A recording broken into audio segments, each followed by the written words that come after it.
Hoya guys, welcome back to our YouTube channel. Mambo yamechemka hapa nchini Kenya. Guys, imefikia mahali ambapo William Ruto amegonga mahali ambapo wa Kenya na viongozi wa kanisa, viongozi wa serikali pia wamejamu. Imefikia mahali ambapo William Ruto amegonga pale. You cannot imagine that William Ruto now ameamua kutoa amri ili wazazi watakuwa wanalipia school fees, watakuwa wanalipia exams za wanafunzi. Na usisahau guys, kuanzia kwa regime ya Uhuru Muigai Kenyatta kurejea pale nyuma, wazazi hawajawahi lalamika mambo ya exam payments, mambo ya kulipia exams. Wanafunzi wamekuwa wakifanya exams free. Hiyo imekuwa shughuli ama jukumu ya serikali kufanya nini? Kulipia wanafunzi exams. Unaona watu wangu, now William Ruto ameamua kwamba wanafunzi watakuwa wanalipia exams. Na hiyo itakuwa jukumu ya wazazi. Unaona watu wangu, so hiyo mambo, hiyo story imechemsha wa Kenya kwa jumla. Imechemsha. Na labda ni Mungu amepitia kwa William Ruto ili agonge pale ndiposa kila mtu amwache hapa nchini Kenya. So guys, ensure umelike video ili kuonyesha kwamba una support hii channel, na nasema thanks so extensive kuendelea kusupport hii channel. Zile moments tena guys, mnaenda kuchukua kusubscribe na kulike hii video. Acha Mungu aweze kuonekana kwa maisha yako, akutetee, akupiganie kwa kila jambo. Kwa hivyo guys, without wasting time, kitu ya kwanza, John Mbadi announced this one. Sikiza. We have to review the cost. We have to review the cost in the sense that we must ask ourselves, why should we pay examination fees for all students, including those who are in private schools?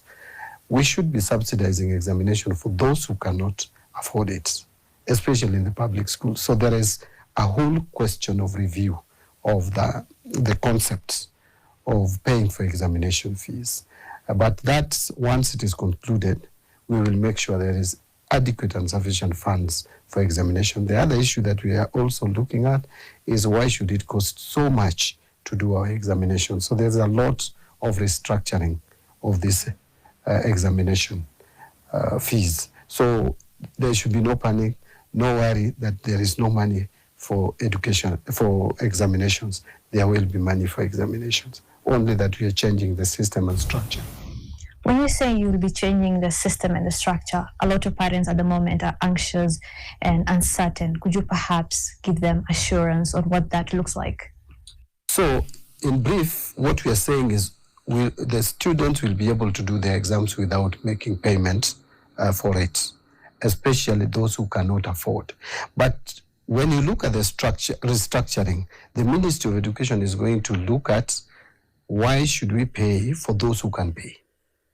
Like today, if my child is doing KCSE, the government pays for that child, and is a child of a CS. Why should that be the case? So we want to look at the whole question of who should be paid for, and that we will do for the next year's examination. For this year, it is too late. We are going to pay. We are going to process examination for all the students, whether you are able or you are not able. But this is a question that the Ministry of Education must look into. We must assess, who should we pay examination fees for? Is it everybody in this country who is doing exam, or those who cannot afford? Because we cannot afford to subsidize people who don't need the subsidy. And how will you determine who is able to pay for examination and who is not able to pay for it? The Ministry of Education must come up with a criteria of identifying those who can pay examination fee. For example, if your child is learning in a private school where you pay 300,000, 1 million shillings in a year, honestly, can't you pay 5,000 for examination fee for that child?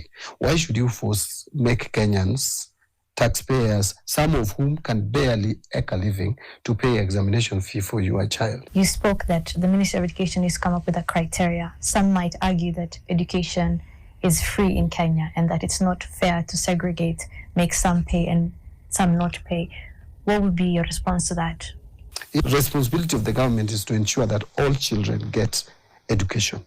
So those who can afford it would afford it. Those who can't afford it, it is a duty and responsibility of the government to make sure that it is afforded, those children afford or get access to education, especially basic education. So there should be no worry that there is any child who will not get basic education in this country. All children will get basic education. The government will facilitate that. Those who are capable of providing education to their children should provide education to their children.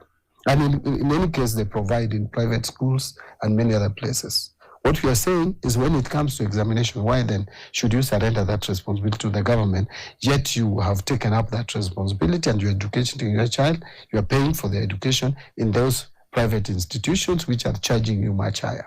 But those children who cannot afford to pay for their education and including examination fee, the government has a responsibility to ensure that that is done. What's going to look like is private students will have to pay for their national examinations and public schools will be catered for the government. What I'm saying is that those who can afford it will afford, who should afford to pay examination fees. But it should be understood that there is nobody called government with resources. The government uses the resources of Kenyans, some of whom are barely struggling to survive. And you take that money, instead of providing other essential services to them, including health provision, which is not even having adequate funding, including even that education. There are other budget lines like capitation, which we are not even providing enough. Why then should we use the little resources that we are collecting from Kenyans and then make examination fee free for people who can afford it? And also the cost of examination must be lowered. We must make sure that the printing of exams is done cheaply. So we are working around even seeing how we can better do the printing of examination without compromising quality and security of the same, but value for money in terms of producing them cheaply. You know, we are obsessed as a country of printing things outside the country. Yet we print passports here. Why would you take examinations out to be printed? Passports are even more security sensitive documents, but we are printing them locally. So we are saying you can even use government printer, for example, to print examinations. The only thing you need to do is to provide clear security checks and safety of those examinations, which even if you bring them from outside and you compromise on managing the security around them, you'd still end up having the examination leaked, and it has happened many times. So let us make sure that the cost of managing or administering examination, this country is content to bear minimum, guaranteeing quality of the same and safeguarding the examination because we don't have too much resources to waste. And guys, usisahau ya kwamba any day from now na kuelekea pale mbele utasikia Kenya imeuzwa. Because now William Ruto anahamisha ile kitu ambacho haifai kuhamishwa. Tuseme tu ni rubber stamp. William Ruto anahamisha from Attorney General iende kwa ofisi yake. Na hii ni kitu na ambacho hakuna mtu, hakuna regime imewahi fanya kitu kaa hii. So William Ruto atakuwa anaweka rubber stamp. Kitu kiingia hapa nchini Kenya ni rais. Wakiinspect nini ni rais. Kampuni fulani labda and so on. William Ruto atakuwa ndo kusema lazima aweke rubber stamp. So utasikia nchi ya Kenya imeuzwa kabla 2027. Na mambo yamechemka. Sikiza. The head of public service is a number one public servant in this country. And he has the seal of the president. A few moments later. The public seal is actually under the custody of the Attorney General as per Article 9 of the Constitution. And if you look at the Office of the Attorney General Act, Clause 2 on definition of terms, it clearly states exactly that. Kenyans, for heaven's sake, wacheni kupoteza focus. You are being bombarded with a lot of nonsense. Ndio msione the bigger picture of what Ruto is doing. Wacheni ushenzi and pettiness at Mount Kenya musician tumbocrats. Sijui ati wameenda kwa Ruto, they cannot influence anything. They cannot even influence their grandmothers. Those are just tumbocrats. And they are known to be that. Hata nimeona wametukano sana leo in Mount Kenya. But all Kenyans don't lose focus on what Ruto is doing in this country. This week kumepelekwa mambo mingi sana. But the major thing that is happening, it is the seal. The seal that was in Attorney General's office, inatolewa, inapelekwa kwa office of the president. ati Ruto atakuwa anauza properties za Kenya na anaweka seal yeye personally. And what is happening? Me, I'm even wondering that this time round, Ruto amerudisha kuuza parastatals na watu wamenyamaza. Media imenyamaza, artists wamenyamaza, influencers wamenyamaza, kila mtu wamenyamaza. And Ruto is selling the heart of this country. Do you know what it means to sell Kenya Pipeline? Kenya Pipeline. Something that is making profit. And all the parastatals he's selling, anataka to make, ati anauza for 149 billion. 149 billion only.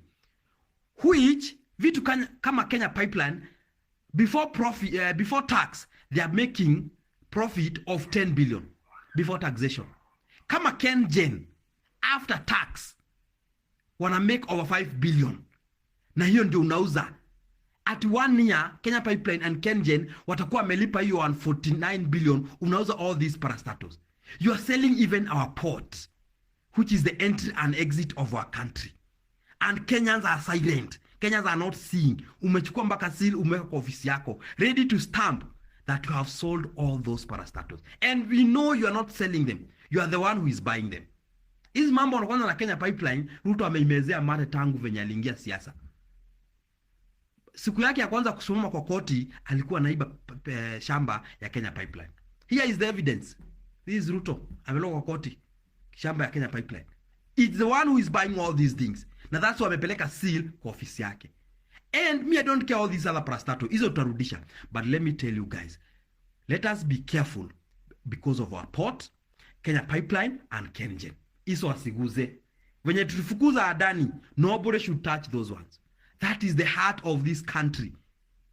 Kesho wamke asubuhi msikie mwenye alinunua Kenya Pipeline amesema mafuta hakuna. Mtafanya nini? Mwenye alinunua KenGen amesema sijui bra hakuna stima. Mtafanya nini?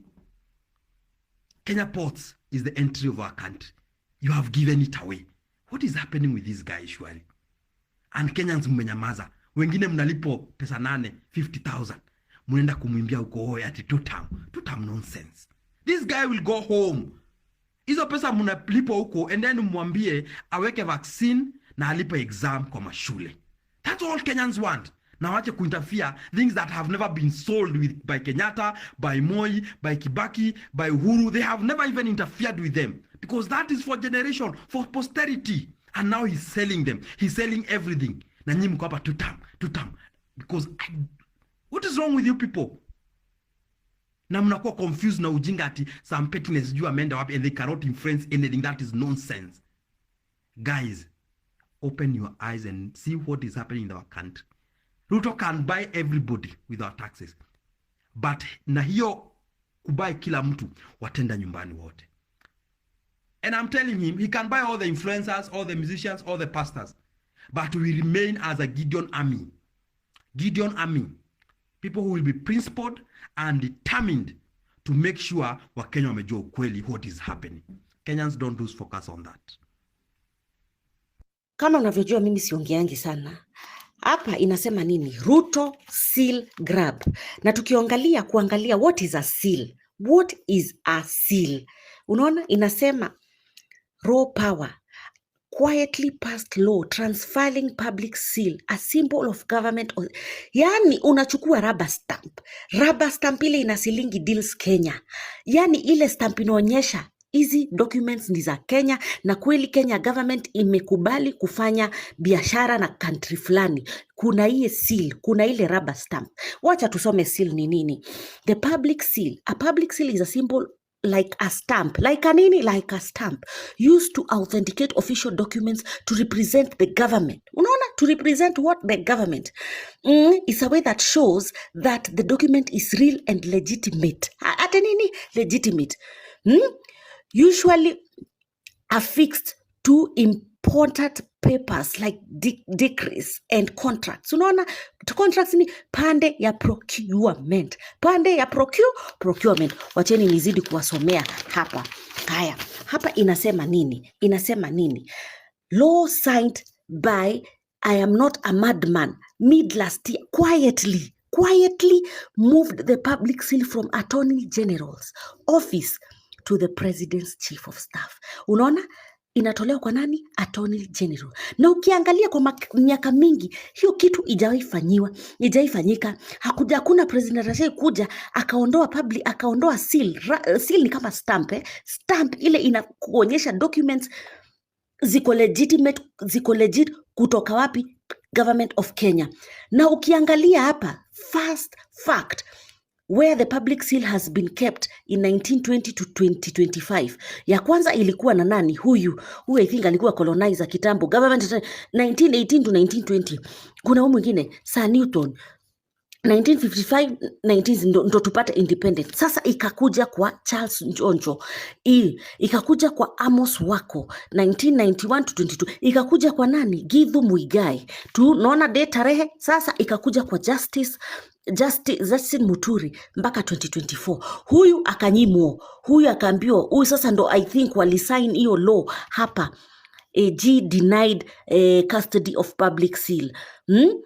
Hapa ndo sasa walianza kuchukua. Unaona, kujawahi sikika president yoyote anachukua public seal, anachukua seal, rubber stamp, anajiekea kwake, anapatia chief of staff. Chief of staff wake anakanga wapi? State House.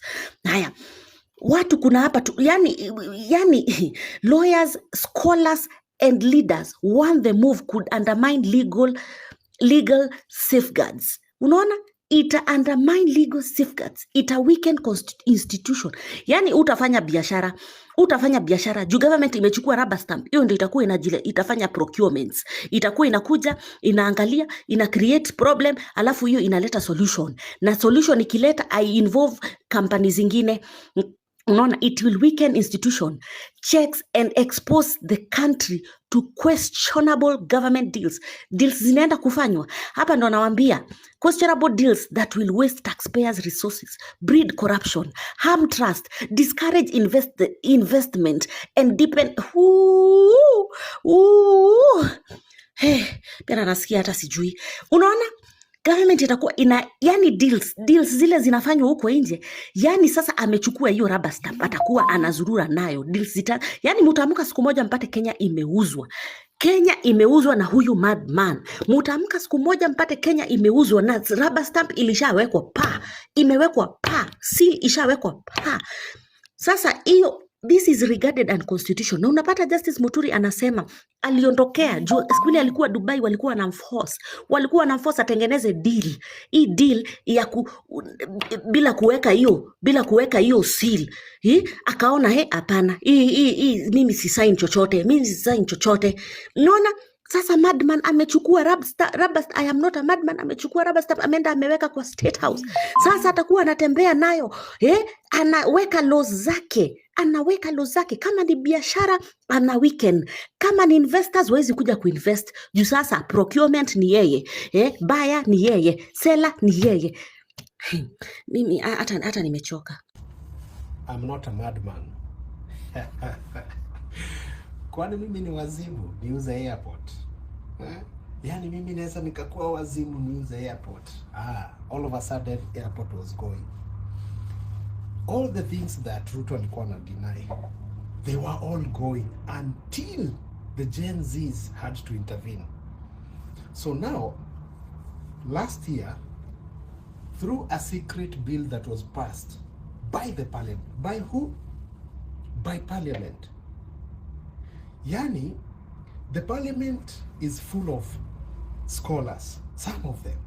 They understand, they know the repercussions that we could face. But they still go ahead and do the unthinkable through a secret bill that was passed. They took the government seal from the AG's office to State House, Kwanani, Ruto's chief of staffs. I'm not a madman. Kwani mimi ni wazimu niuze Kenya? What are some of the problems that we're gonna face? Serious problems. Undermining the constitution, the rule of law. Deals zitakuwa zinapigwa chini ya maji. Let me tell you guys, kama hii kitu ilipitishwa without us noticing, how many deals do you think already that have been passed? You remember when the controller of budget said that money was withdrawn that cannot be traced, 1.3 trillion. Watu wakaanza kusema, when I did a video saying that Ruto is worth over 3 trillion, oh, it's not possible, it's a lot of money. 1.3 trillion from the controller of budget, she said that it was withdrawn within 6 months. Ilienda wapi? Now, it's even worse because they have the government seal, meaning that they can do all kind of shoddy deals without passing through parliament, without intervention of the AG, just Ruto and his people. Yani wanakaa tu wanamaliza deals, whichever it can be. Because tell me, this is something that through the history of Kenya, we haven't seen before happen. There's no president ever took the government seal from the AG to his own bedroom. Kenyans, do we really have a country? People like Ibrahim Traore, they're fighting as much as they can to fight imperialism, to fight neo-colonialism, to try and uplift and grow their country from the effects of colonialism. People like Ruto, they are taking us 20 years back, selling our country, our dignity, and everything else that we fought for when Kenya fought for independence. I'm not a madman. I'm a imbecile.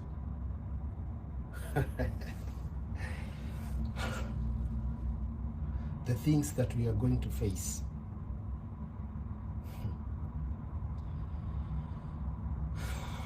Na wameshikana na Samia Suluhu na M7. They are forming a cocoon of 3 goons purporting to be leaders. Dictators. I spoke about the moving of public seals that seals public documents and treaties and any kind of agreements that the country enters into, being moved from the office of the Attorney General to the office of the head of public service. Now, the reason why these seals all along have been domiciled in the office of the Attorney General, from Mzee Jomo Kenyatta all the way to the current president up until when they moved those seals to the office of the head of public service, is because the Attorney General is responsible for scrutinizing any deal or any kind of international treaty or arrangement the country enters into. One, to check its compliance to the Kenyan laws and to the constitution. Then, check and ensure that there is public interest and it is well served and well mapped out in all these treaties and these deals.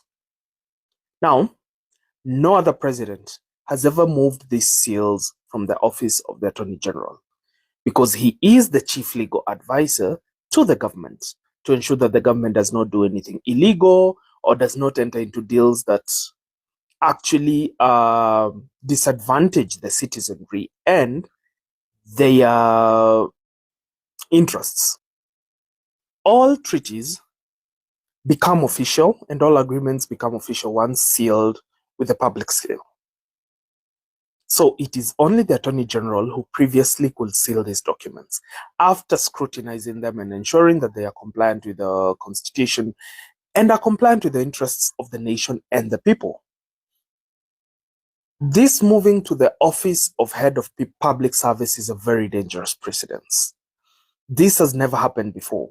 Why no other president, despite there being massive corruption in previous regimes, has ever deemed it fit to move these seals previously domiciled in the office of the Attorney General to State House under the office of the head of public service and chief of staff. I do not understand what is different under this administration that they feel that they have the right to move these seals. This means deals and treaties can be signed behind closed doors, and we will never be able to tell how the deal was signed, how the agreement was reached, and all that. And we might find ourselves in trouble in the future, in that we will find that deals were signed, treaties were signed without proper consultation from the Office of the Attorney General, who's the chief legal advisor for the government and who ensures that the interests of Kenyans is served under those treaties and those agreements. This is such a dangerous precedent, and for the life of me, I do not in any way understand why it was necessary to move these seals. Hii seal, the government seal, ambaye hao wabunge wanaongelea sasa hivi, sio ati hiyo government seal ilichukuliwa ikapelekwa kwa ofisi ya Head of Public Service.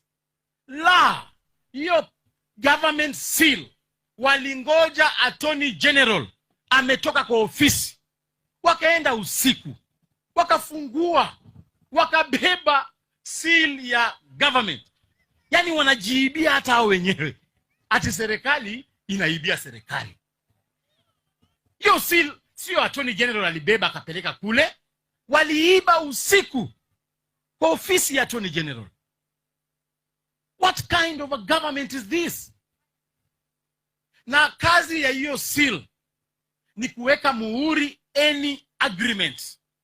Na mimi naunga mkono Mheshimiwa Mkunji kwa ile maneno umesema, enda bungeni, tunataka tujue hiyo seal imeweka rubber stamp mambo magani.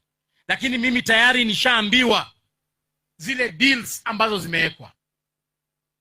Mumeona nyumba yetu, heritage yetu ya Bomas of Kenya, mnaijua? Sasa hivi wameshauzia Mtaki, amebomoa Bomas of Kenya yote, anajenga hoteli pale. Sasa hivi pita pale Lang'ata Road, 30,000 acres of Masai Mara imechukuliwa, wameweka muhuri. Mnajua ule mtu ambaye amechukua hizo shamba. Mkiona Ngong Forest, wamekata miti yote, wamechukua karibu eka 30 hapo Ngong Forest, wanajenga hoteli ya kifahari, na mnajua mwenye hiyo hoteli. Juzi tulifanya maandamano, vijana wetu wakafa kwa sababu walikuwa wanataka kuuza ile airport. Rais akasema kwamba sawa, ameacha hata peana hiyo airport kwa Adani. Lakini ile kitu ambaye imefanyika, wameenda huko Dubai, wakachukua huyo Muhindi, akaenda akarejista kampuni kule Dubai. Sasa hivi nasikia next month wanaenda kupeana at airport yetu kwa mtu wa Dubai. Huyo sio mtu wa Dubai, huyo ni Adani. Na ndio maana walikuwa wanachukua hiyo seal. They are selling our country. Ukienda kule Western Region na Nyanza, last week mumeona wameuza viwanda zote za sukari. Nzoia Sugar Company imepeanwa kwa Muhindi. Mumias Sugar Factory imepeanwa kwa Muhindi. Mohoroni, Shemilil, Miwani, hatuna kiwanda hata moja imebaki kwa serikali. Na mnataka tunyamaze. Na wanapeana hizi vitu kwa miaka 30 years.